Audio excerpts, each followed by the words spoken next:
What are bonds? So bond एक तरीके का इन्वेस्टमेंट होता है जहाँ पे आप मनी लेंड करते हैं टू अ कंपनी और a government in exchange for regular interest payments and return of the principal amount एक स्पेसिफिक पीरियड के लिए। What are the following advantages of investing in bonds? So पहला advantage है stability in terms of returns, second है preservation of capital, third is lower risk and fourth है diverse investment options. So diverse investment options में आपको काफी सारे bonds के varieties मिल जाती हैं, जैसे कि tax free bonds, corporate bonds, perpetual bonds, जिनके बारे में हम आपको फॉलो अप मॉड्यूल्स में बताएंगे। What are tax free bonds? Tax free bond एक फिक्स्ड इनकम इन्वेस्टमेंट है जिसमें इंटरेस्ट जो बॉन्ड होल्डर्स को पे होता है वो टैक्स फ्री होता है। A government entity may issue these bond such as government company, municipal corporation, public sector undertaking या फिर infrastructure company. So these are issued by major PSUs like HUDCO, NHAI, etc.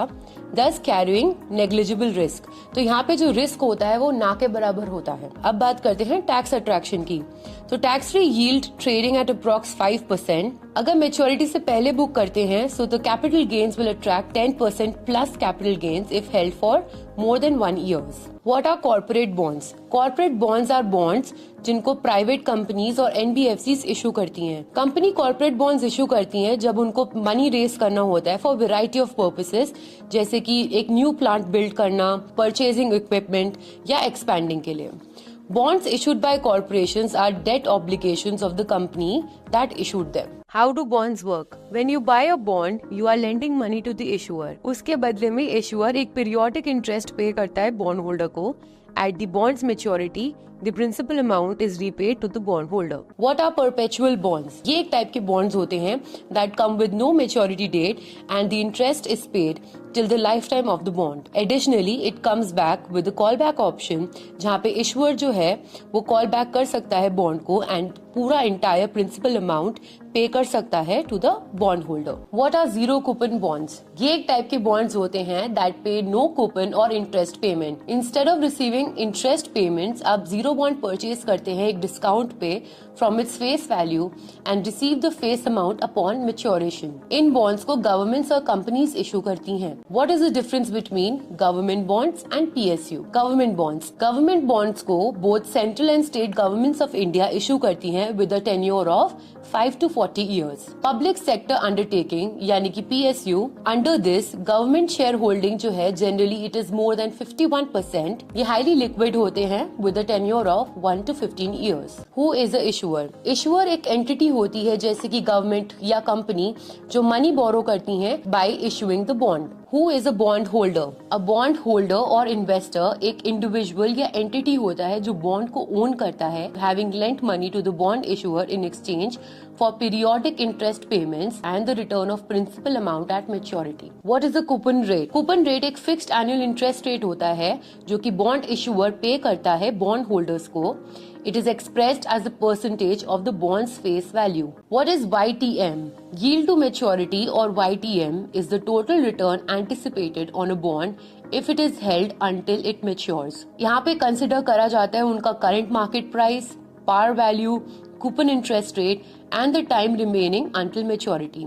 ये basically एक तरीका होता है, एक वे होता है जिससे हम मेजर करते हैं annualized rate of return for an investor holding a bond until it matures। What is the credit rating on a bond?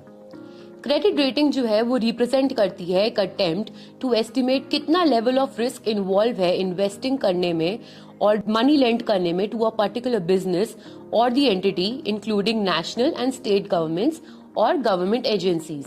Investors and lenders वो ये क्रेडिट रेटिंग्स यूज करते हैं to decide whether they should do the business with a rated entity and also to determine how much interest they would expect to compensate them for the risk involved। So यहाँ पे हम दो तरीके की credit ratings देखते हैं, एक higher credit rating होती है, एक पुअर क्रेडिट रेटिंग होती है। So high credit rating indicate करता है कि जो बॉन्ड इशुअर है they are likely to repay its debt to investors without any difficulty. वहीं पे पुअर क्रेडिट रेटिंग की बात करें तो वो सजेस्ट करती है कि यहाँ पे थोड़ा स्ट्रगल हो सकता है टू मेक पेमेंट्स और even fail to make them. Mention below are some important ratings for your consideration. AAA rating जो होती है ये पोर्ट्रे करती है हाईएस्ट डिग्री ऑफ सेफ्टी, यहाँ पे बहुत ही कम क्रेडिट रिस्क होता है। AA रेटिंग जो होती है ये भी highest degree of safety portray करती है, यहाँ पे भी credit risk is very low. Single A rating जो है वो एक एडुकेट डिग्री ऑफ सेफ्टी है, यहाँ पे भी क्रेडिट रिस्क जो है वो लो है। ट्रिपल बी रेटिंग जो है एक moderate level of safety portray करती है। डबल बी सिक्योरिटी रेटिंग भी एक moderate level of safety portray करती है। सिंगल बी सिक्योरिटी रेटिंग एक high risk level of default carry करती है। सी सिक्योरिटी रेटिंग जो है वो एक high level of risk of default carry करती है। And D security rating is already in default और is expected to be in default soon. Maturity date वो डेट होती है जहाँ पे बॉन्ड्स का प्रिंसिपल अमाउंट बॉन्ड होल्डर्स को रीपे किया जाता है। Face value of a bond is the amount which is returned at maturity. And lastly, interest paying frequency is the number of times per year that bonds pays interest. Face value of a bond is the amount which is returned at maturity. And lastly, interest paying frequency is the number of times per year that bonds pays interest.